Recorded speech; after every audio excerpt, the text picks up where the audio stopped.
Hey, good morning, options traders, and welcome to our very first video of 2025.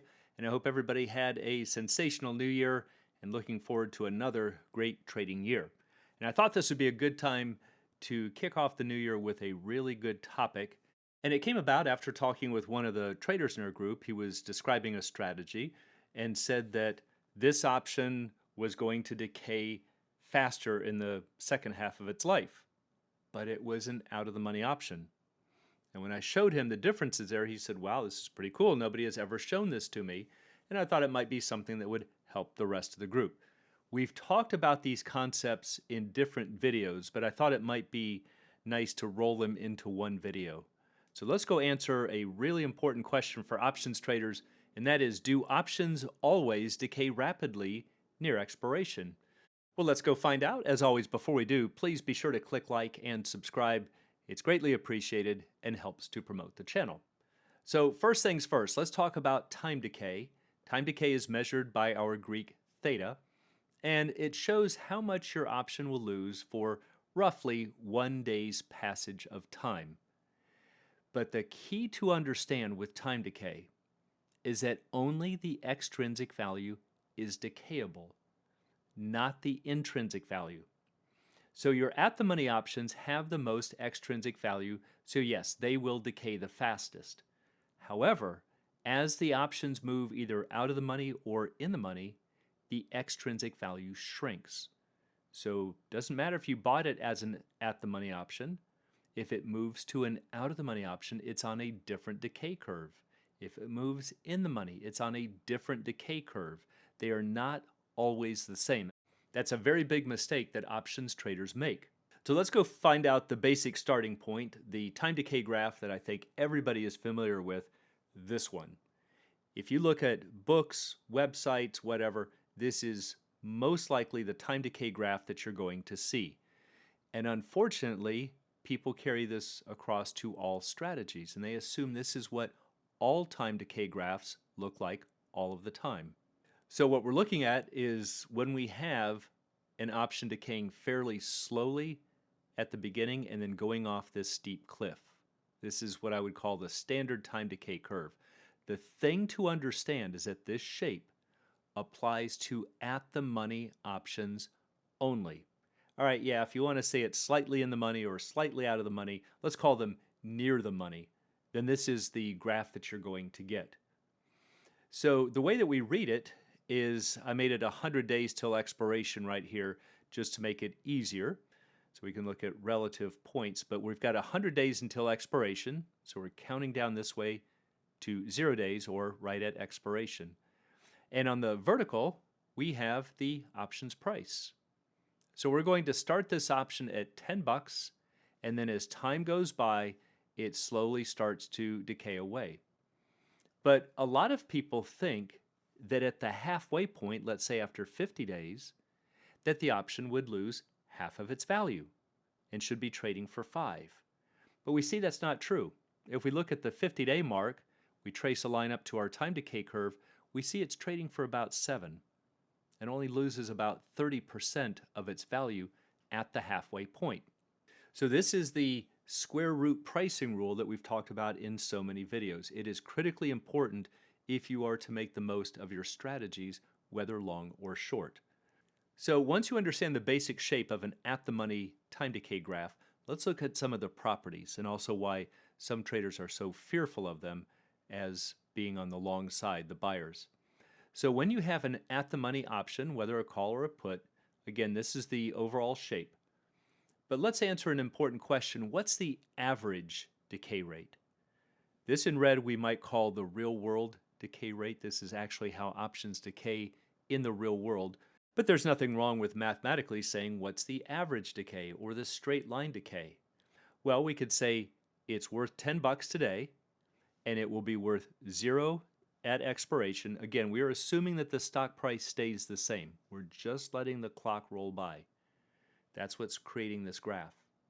And so therefore, we are losing $10 of value over 100 days, or $10 divided by 100, or 10 cents per day. And some traders actually think this is the way that options decay, what's called a linear decay rate. linear just meaning line. But if we were to plot this, it would look like this. So we're saying that we're starting at 10 and we are going in a straight line down to 0. Let's measure different points in time, the red curve, the real world decay rate versus the average rate. So let's just pick a date. Let's say down here, we're going to measure what's our theta on the red curve. And then we're going to pick a second date very close by, let's say 1 day later, and we're going to measure theta at that point. So in between these 2 points, we're going to measure that line. And we'll do the same off of the blue. Now we know by definition the blue line must be 10 cents. That's the way we've constructed it, is to decay at 10 cents per day. But if we were to read this off of the red graph, it's going to be maybe 5 cents. So we can see that in the early stages of an option's life, at the money, it's going to lose less than average. And that's one of the reasons we're seeing that red curve fairly flat out here compared to the blue that's relatively steep. Let's pick another couple of points. Let's say down into here towards the halfway point.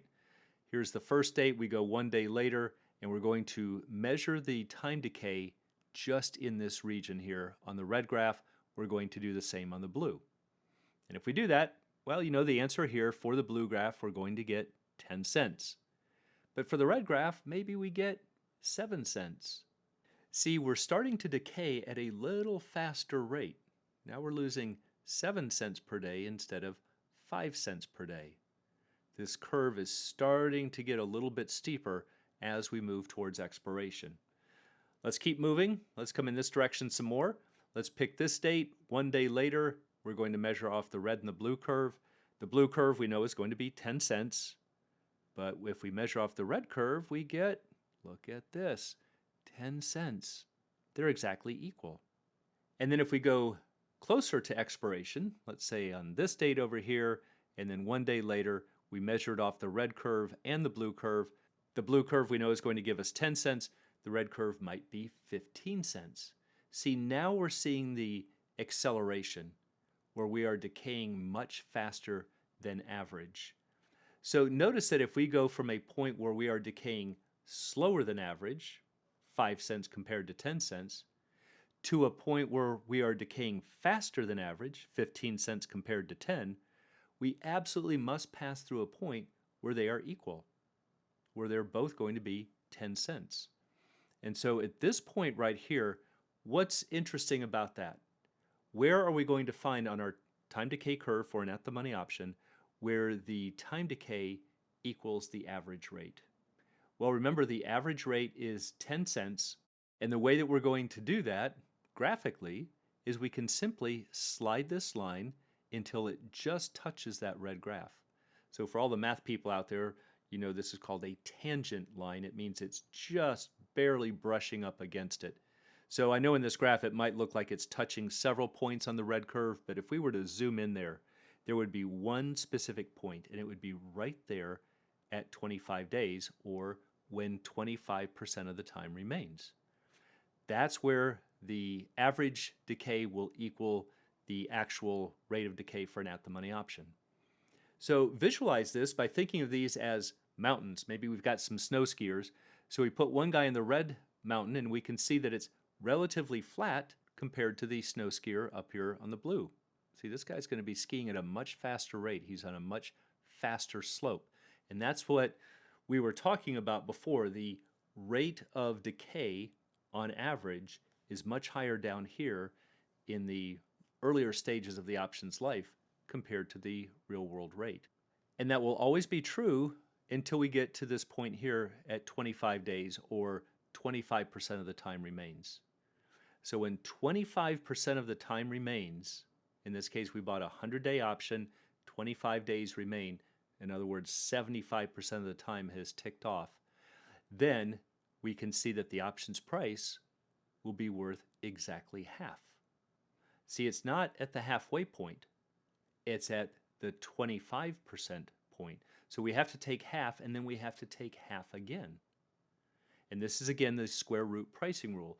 So we can find that out mathematically by taking the square root of the time that remains, 25%, square root of 0.25 is 0.5, and that tells us that the option will retain 50% of its initial value. So we went from a price of 10 down to 5. But it didn't take the halfway point for that to happen. It took the 25% point, a quarter of the time remaining before that option's price gets cut in half.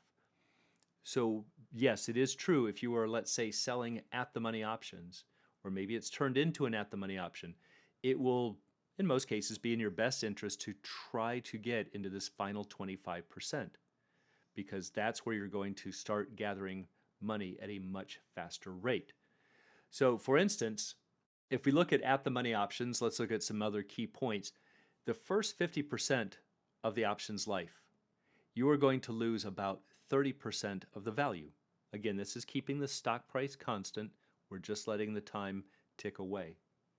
The next 25% of the time, you will lose about 20% of the option's value. Now, it might look like it's decaying slower since 20% is a smaller number than 30. But remember, you're losing 20% over 25 days instead of 30% over 50 days. So this is a much faster rate, and we can see that this red curve through here is starting to get a little steeper.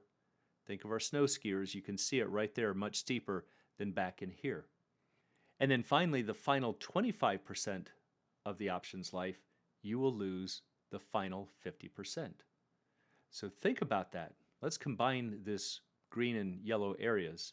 So if we look at that collectively, the first 75% of the option's life, you are going to lose the first 50% of the value. And in the final 25% of the option's life, you will lose the second 50%. So think about that. It took us, in this example, 75 days to lose 50%. If we're the short option, that would be a gain to us. But then we're going to get exactly the same amount in the final 25 days. So that's why this becomes in our best interest for an option seller to try to get into this final 25% mark. So why does this happen? Why do we go off such a steep cliff here when we start getting into this final 25% mark? Well, if you think about it, that stock prices move roughly according to a bell curve, and the at-the-money options mean that the current stock price is right there at the center of the curve. So there's roughly a 50-50 shot that the stock could go up or down, and if the stock makes one hint of a bad move, let's say these are call options, and it goes against us, even a fairly small amount, mathematically that could be all that it takes to make that a losing option. Now, 50-50 shot, it could also come up in this direction, but that's not really the risk. The reason the options decay quickly is that if the stock makes an adverse move, even slightly, it's really putting the odds against that option. So think of it like with a football game. If you're in the final 2 minutes and your teams are tied, and then your team scores, that's like saying it's an adverse move for the opponents. The chances for the opponents to come back from that have really been diminished. And that's exactly what's happening for an at-the-money option. Now notice if we still had 100 days to go and the stock made this small adverse price move, we've got plenty of time to recover, same as in a football game. But the things really start to change when there's very little time. And that's why the options for at-the-money start going off a cliff so quickly near expiration. Now again, the whole purpose of this video is to talk about, do all options decay quickly near expiration? And this is where most people think that they do. Because again, this is the standard time decay graph that they see. So let's start with the out-of-the-money options. Will they decay at the same rate? And some traders say, well, they're made up of all extrinsic value, so of course they're going to decay just like the graphs that we saw. Well, let's check them out. Let's look at the money versus out of the money. Let's put the stock at 100. We'll put this in a pricing model. It says the $100 call is worth 5. The $110 call, 10 points out of the money, is $1.35. And the 120 call, 20 points out of the money, is worth 16 cents. So yes, it's true that all of these are made up of only extrinsic value. And so it might make you think that they are all going to be on that same shaped time decay graph. They'll have different starting points, but people think that they will all have that same shape. So the big question again, will the out of the money options decay at the same rate? Well, here's the one that we just saw, our standard time decay graph for at the money. Here's our $5 starting point. And again, most people think, well, if I look at the 110 call for $1.35, it would be the same as just erasing that number 5 and putting $1.35. It's going to have the same shape, but it doesn't. Instead of being bowed outwards this way, look at this. It actually becomes more convex, at least towards the origin here. See, this whole curve gets collapsed. And look at how flat it is. Why? Because there's not much to decay. The option is out of the money. It's not worth a whole lot relative to the at the monies, but it also has a very slim chance of ever becoming profitable. So as time ticks away, it quickly loses money, and then it starts to slowly lose money. See, this is where a lot of traders mismanage their short options and their long options for that matter. But if you're selling, let's say, covered calls or diagonal spreads, and you're using out of the money options, which is very common, people want to hold it into the final 25% because they say, oh, that's when I'm going to be getting the maximum decay. That's not true. The out of the money options do not decay at the same rate as the at the monies. You can see it very clearly here. What if we go to a 120 strike? Remember, that was trading for 16 cents. Look at that, almost dead flat in the water.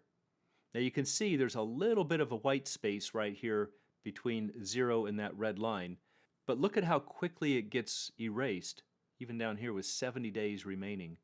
It just gets absolutely eaten up because the pricing model is saying, well, if it hasn't gotten in the money at this point, the chances for it to become profitable from here on in are so slim that it just doesn't have any value. And that's what's happening. That's why this curve gets flattened so quickly, and yet traders try to ride this all the way into expiration. So in both of these cases, whether in this case it was the 110 call or the 120 call, you would be better off selling it with 100 days to expiration, buying it back to close with 50 days, and then selling a new one with 100 days to expiration and buying it back after 50 days. In both cases, you've held the option short for 100 days, but you've maximized your use of time decay because the out of the money options are on a different time decay curve from your at the monies. All right, what about the in the money options? Well, we said that they have extrinsic value and it starts to diminish as we go in the money, but they also have intrinsic value. So the question here is, will the intrinsic value make them decay faster? And again, a lot of traders think, oh, of course, this is why they're fearful of things like the stock replacement strategy. They see an option trading for $20 or $40, $50, and they think it's going to rapidly decay because of the relatively high price, and they don't realize it's mostly intrinsic value. Intrinsic value is not subject to time decay. So let's go take a look at the money versus in the money. Let's put our stock at 100. The $90 call is priced at $11.70 and the $80 call is priced at $20.50. Now, both of these are mostly intrinsic value. The $90 call with the stock at 100 has $10 of intrinsic value, but it's trading for $11.70. So the additional $1.70 is extrinsic value or your time value, and it's only going to lose $1.70 from the passage of time. The $80 call is 20 points in the money, but it's trading for $20.50. So there's an additional 50 cents on it, and only this additional 50 cents is subject to time decay. Now again, just to be clear, this does not mean that you cannot lose the full $11.70 or the full $20.50. You can, but that requires for the stock price to move. The stock would have to move down to 90 or below to make this one go completely worthless, or move from 100 down to 80 or below to make this one completely worthless. But remember, when we're looking at time decay, we're assuming the stock price stays the same. We're just advancing the clock. So in these cases, this option's only going to lose $1.70, this 90 call, and this 80 call is only going to lose 50 cents. So, will the in the money options decay faster? Absolutely not. They're going to decay virtually the same as the out of the monies with one little twist. So, let's take a look at the 90 call here trading for 1170. And look at this, looks just like the out of the monies. The difference is instead of coming down to 0, it's leveling off right here at 10. Why? Well, remember the stock is at 100. We're assuming it's going to stay the same. So the $90 call is going to be closing in on the $10 of intrinsic value. So the shape of the curve is the same, this black line. It's just been shifted up higher to line up here with 10. Same idea here for the $80 call. 20 points in the money, and we can see that it's lining up with 20. But overall, look at how convex this is. You see how it's pushed in this way towards the bottom of the graph, whereas the standard one is bowed out this way. See, they're very different time decay graphs. Now here it's very evident that you can see how quickly it decays in the first half of its life. Look how steep that is, and very slow in the second half. However, that doesn't mean that it necessarily experiences a loss of a lot of value. We have to look at the scale. It's going from $20.50 roughly up here at the top down to 20 bucks. It's only 50 cents. So the better way to kind of see this, if we put the $80 and the $90 call in the same graph, see, now you can see it. They just get absolutely flattened. So when traders think that the at the money curves look like an in the money curve or an out of the money curve, it's absolutely wrong. And if you believe that, you are not making the best use of your strategies, whether you're on the long side or the short side. So if you're going to be trading options in the new year, whether the buy side or the sell side, make sure that you understand how time decay works. That's one of the necessary components to make a strategy work. But if you get nothing else from this video, understand that your in the money and out of the money options do not decay faster at expiration. That's reserved only for the at the monies. So if you understand that, you can make the optimal use for your long and short positions, and that's absolutely critical to be successful with options. And for anyone who'd like to learn more about the arts and science of options trading, please check out the Alpha Trader course, Strategy Lab, and a candlesticks and technical analysis course. It's all at optionsatoz.com. Also, please join us on Options A to Z's Facebook trading group, and you can find a link in the description below.